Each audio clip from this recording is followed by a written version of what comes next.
Ladies and gentlemen, boys and girls, children of all ages, welcome to Focal Points here in fantastically sunny and unfortunately hot PhaseOne headquarters in Copenhagen, Denmark. I'm Drew Altdoerffer here to bring you some good news. Any news these days, no matter how big or how small, is welcome. And our good news is a fantastic new offering to the XT products, and that is the 90mm lens from Rodenstock. Now, we've brought that 90mm lens into the optical range for the XT, rounding out our current lens offerings at 5, and we have one more lens just around the corner. I won't tell you exactly which one, and I won't tell you exactly when, but it'll be longer than 100mm, which will then have 6 lenses, and maybe there'll be a few more. Wink. So the 90mm lens is one that we're very happy to bring to the XT, and why is it that we're so excited about that 90mm? Well, it really comes down to what Phase One's priorities are: image quality, and image quality. We have all the way from a 23 to a 90 now with the XT, 23, 32, 50, 70, and 90mm. So that jump from what was previously our longest lens, the 70mm to the 90, is of course not a very significant jump in terms of focal length, but what that lens offers is quite a bit different. Now, that 90mm lens has a very big image circle, which means I can use the full movement of the XT camera system, 12mm of shift on the X and Y axis in all directions so that I can make some really big stitches. The 90mm uses the full movement path of the XT, and we can really utilize its very large image circle. What does that all really mean? The image quality of this lens is tremendous. The image circle is tremendous, and we can use all of that tremendous image detail to create some really stunning panoramas. Now, all of these lenses and these camera systems are designed for landscape photography, but of course, I'm not here to tell you what you can and can't use this camera system for. So some applications like architecture, the 90 is going to be really a good option to use because it's going to get you closer to that subject that perhaps your feet can't take you to. So it being the longest lens is a great advantage. It being a very good lens in terms of image quality, also something that we of course wouldn't want to provide a lens without that. And it having the biggest image circle gives you tremendous advantages when it comes to creating large panoramic stitches. With all of the lenses that we have, from the 23 up to the 90, you have some options in terms of mixing and matching what's going to go into your camera bag when you're traveling. As an example, if it were me, now that the 90mm is available, if I were allowed to travel to somewhere fantastic like Iceland in the middle of the summer where I bet it's not super hot and sweaty, I would bring with me the 32mm and the 90mm. Those two lenses are our biggest lenses, which wouldn't be super great for backpacking around Iceland, but those two lenses would give me the most flexibility. We have the 32mm lens, which has a very big image circle and is one of the fastest lenses at f4, and then the 90mm, which has the biggest image circle and is a little slower at f5.6, but it's going to give me that image quality that I need. So getting closer to subjects that my feet can't allow me to get closer to, the 90mm is of course the option that I would go with. It is a very big lens. It is a very precision-driven manual focus lens. So getting things tack sharp is of course very easy and very clear to see and very important, because why else would we have this camera system unless we were going for absolute sharpness? But when we get into the world of medium format and we get into longer focal lengths, we are going to have some challenges with depth of field. When we have the 90mm, if I have anything in my foreground and I'm focusing it at infinity, it's going to be very difficult to get that foreground in focus in one frame with very limited hyperfocal distance. So that's going to be a stitch job where I can do some focus stacking. However, with the 32, it's very easy to get everything from the foreground just in front of your tripod all the way to infinity, nice and sharp.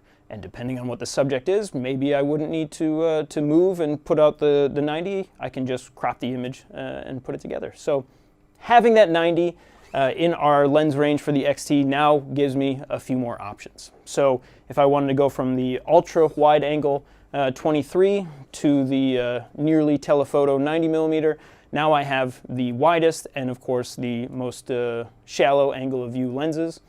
And this is going to give me the variety that perhaps I want when I'm out shooting my landscapes. This would be great for a single capture panorama, whereas this 90mm might be the good choice for a 4 or 6 image panoramic stitch. If the 32 is my go-to, having the ability to have the furthest possible focal length to give me that variety. It was the 70, now it's the 90, so that just gives my camera bag a little bit more flexibility.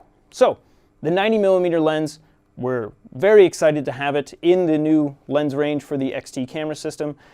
Its applications are, of course, very varied, but we're happy to have it in that lens range, and it should round out any application, be it landscape, architecture, or really anything else you want to use the XT camera system for. So we're happy to have it. And I can talk at length about how happy we are, but why don't we just look at some images that are nice and sharp, and hopefully the composition is good and the light was good, and that way we can all be happy looking at images, which is what we love. So when we look at images from the 90mm lens and the detail that those images give us, it's a shallower angle of view, which makes it seem like we're closer to the subject matter, which makes the details that much more rich. So if we zoom in on this castle and we can see every single brick, every single piece of lattice work in the windows, we're looking at this image scaled to 100% on a 55-inch screen TV, which really means that if we were going to print this image out at, say, 200 DPI, it would essentially match this scale. You would see the whole image, of course, but it would match this scale and match this detail. So that should give you an idea of what kind of detail you can get out of the 90mm coupled with 151 megapixels of resolution.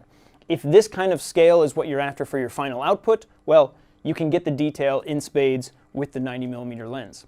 By comparison, if we were going to look at the exact same shot with the 32mm. The 32mm, all these lenses are incredibly sharp, but that 32mm is a fantastic, beautiful lens that has the full image circle, similar to the 90, where you can use all the movements. But if we were going to look at this image scaled at 100% with the same kind of logic, we're on a 55-inch screen TV, we zoom in 100%. If we were going to output this to about the same scale, it's beautiful, it's crisp, it's clean, but of course we don't have that granular micro detail that we would have with the 90. So it helps us think when we're out in the field of what that subject matter actually demands. Does it require that we take 1, 2, or 3 images and stitch them together to look at the whole vista? You know, this entire scene, if I wanted to get more on the left and more on the right, well, the options are, of course, to use the 23 in one shot and crop down, or I could use the 32 and do a 2 or 3 image stitch.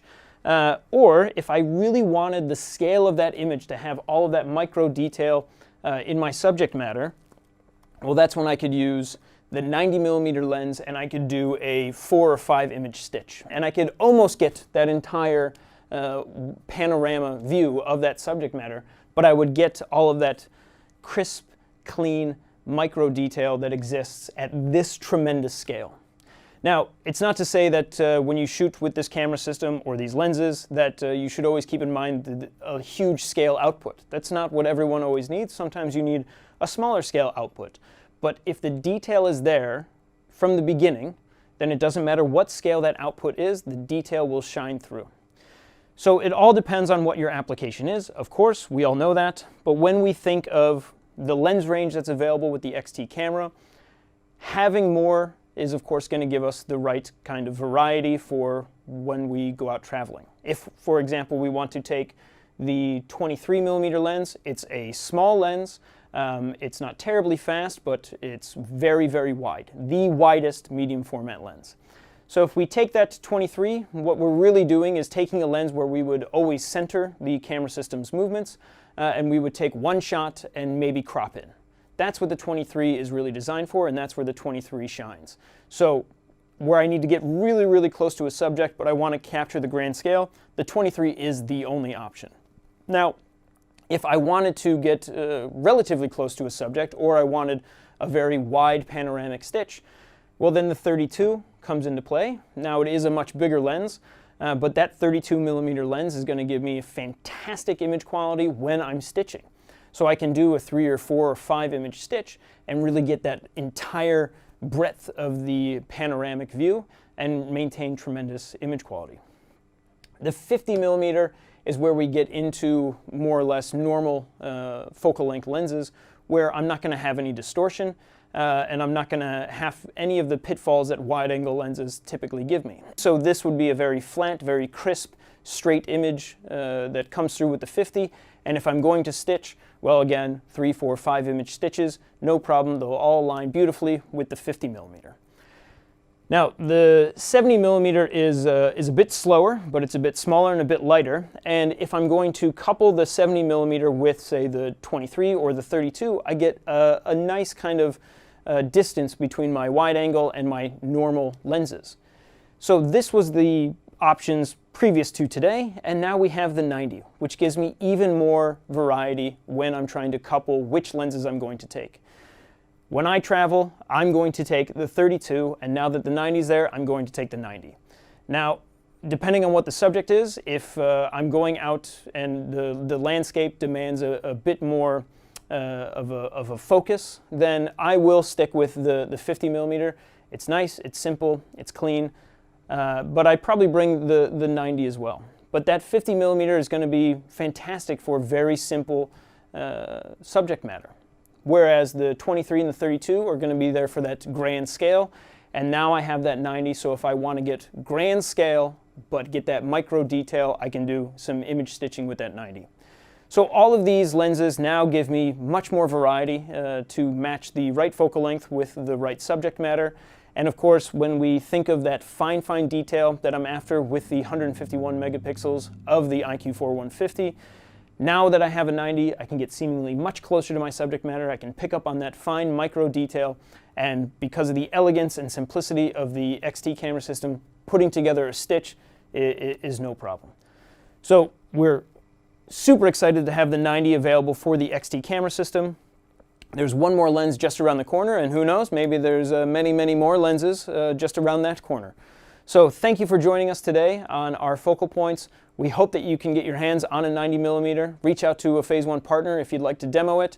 And I hope that you can see all the fantastic image quality and detail that I get to look at on a daily basis. So thank you for joining us, and we hope to see you again on the next one.